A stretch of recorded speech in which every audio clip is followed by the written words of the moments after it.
This is Stock Day. News and interviews from the microcap world. Public information on the OTC, pink sheets, and microcap stocks from around the world. With your host, Everett Jolly.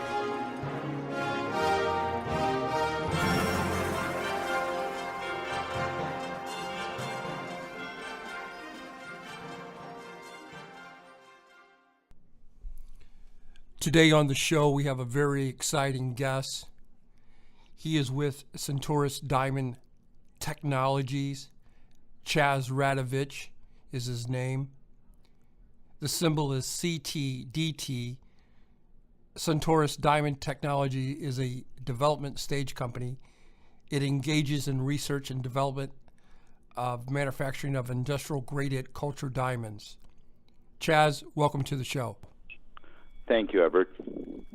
I had a couple questions for you that some of our listeners have sent in to me and want to get things started and everything.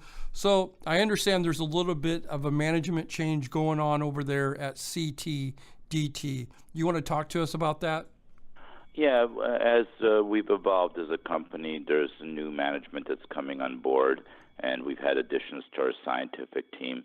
We recently put out a press release, as a matter of fact, yesterday regarding Dr. Igor Levitsky, who's joined the R&D team on the East Coast to help us finalize, obviously, the process here, the Magnatech process. The company endeavors to produce high-quality cultured diamonds. They're created through a breakthrough proprietary manufacturing process that's patented, and the Centaurus process creates diamond material that is chemically, atomically, and structurally identical to what I call diamonds created by nature. Can you give our listeners and myself the difference between the diamonds that you create and the diamonds that are natural, found in the ground? Well, the natural diamond market right now, the rough diamond market, because of known reserves, is decreasing, obviously. And there's currently several technologies capable of producing cultured diamonds in limited quantities. However, our process uses much less energy consumption, and the time to produce synthetic or man-made diamonds is at a fraction of the cost. And this is through years of extensive development that the company's established a patent-pending technology, obviously, that can accomplish this. Now, my understanding to you guys making these synthetic diamonds, you can take anything that's carbon, and then you press that to the equal of the amount of pressure that's underneath the ground, and then you can produce a diamond. Is that true? Yes. Currently, cultured diamonds, as their name suggests, are made, or lab-created diamonds are made by growing or using carbon atoms, just like diamonds found in nature. And scientists of cultured diamonds are using what's called a chemical vapor deposition process, which grows a cultured diamond from the seed of a mined diamond. And the difference is indistinguishable from real or cultured diamonds. But what we do is we can take anything that's made of carbon and put it through the Magnatech process, and we are what I would say we can create a diamond that will be done through a process that's much quicker and faster by dropping out a plasma field that literally happens in millionths of a second. Because of the energy that's being created and the pressure that's being created. And we've accomplished that twice before in history with the ability to take these diamonds to the GIA and them not being able to recognize them from the real thing. And we've got those GIA reports. Tell our listeners and myself, where are we at in the process of research and development? Are we monetizing this product yet? Are we mass producing it? Where are we at in the process here? We're in the process of perfecting the technology and the what I call production of diamonds will begin once we've perfected and found the sweet spot and gotten the right percentage runs that we're looking for to be able to go into manufacturing the apparatus and equipment that will be necessary to automate the process and go into full production by the end of this year. Awesome. Now, to my understanding, you guys are not going to get into the diamond business. You guys are going to be using this for the semiconductor business. Is that correct? Well, not just the semiconductor business. Let me just give you a little bit of an understanding. Lab-grown diamonds originate from covalent bonding, and in particular, diamond has the highest hardness and thermal conductivity of any bulk material. Its absolute hardness is 140 times that of any next hardest material, and it's the hardest material on Earth, the least compressible and the stiffest. So it's actually the best thermal conductor with extremely low thermal expansion, but it's also the densest crystal, so it's chemically and biologically inert and highly transparent from anything from infrared light to UV light. Many technologies and applications are enabled singularly by diamond. So as the technology progresses, more and more advances will need to utilize one or the other of the extreme properties of diamond to enable such advances. For instance, relative to silicon, diamond can run at a 5 times higher temperature without degrading its performance.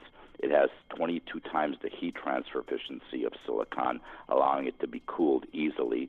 A thin piece of diamond can tolerate grid transmission levels of voltage.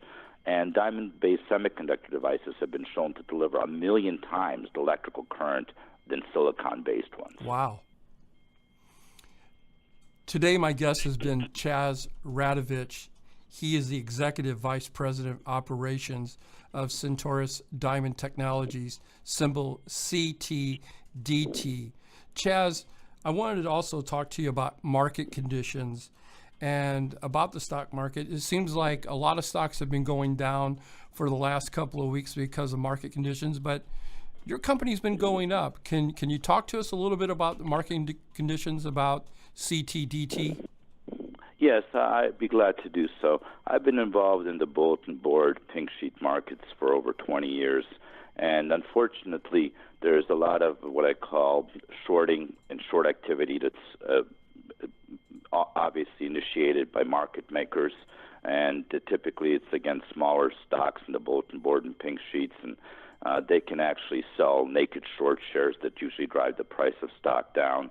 We retain buyins.net to surveil the short sellers in our stock, and there's an undisclosed large short position in CTDT with a cost basis of around 15 cents on average over the last few years. With the stock at 30 cents, a short squeeze has already begun. And buyins.net will continue to monitor our short selling activity, report any manipulative market making to the authorities, and counteract the short sellers using its technologies. So we're doing what we can, and obviously recently the shorting activity has been north of 80% the last couple of weeks. I've also seen where the clearinghouses, e-clearing and so on, has issued 62 street name certificates at the end of January and one day on the 26th of January. And most of those certificates are for a single share, for 5 and 10 shares, and there's dozens of them. So it leads you to believe that there's a very large short position that has to cover the stock. And hopefully, as we succeed and become a sustainable company and go to commercialization, I believe that those market makers will be forced to cover their short positions. My guest has been Chas Radovich. He is the Executive Vice President of Centaurus Diamond Technologies, symbol CTDT. Chas, is there anything that we haven't talked about that you would like to tell the listeners out there going forward about your company? We also have a secondary product, autogenous impact mill, that's not going to be going into production, and we anticipate the first units being sold in April, at the end of April, so that we have a secondary revenue stream that we will be bringing to market, and that revenue stream will be obviously before we create a revenue stream and revenues from the diamond technology or the Magnatech process that we're going to be finalizing sometime this year and then commercializing. Well, thank you very much for coming on the show to Stock Day, and we're looking forward to catching up with you guys in a couple of months and see what's going on with CTDT. Thank you, Everett, so much for your time. Thank you.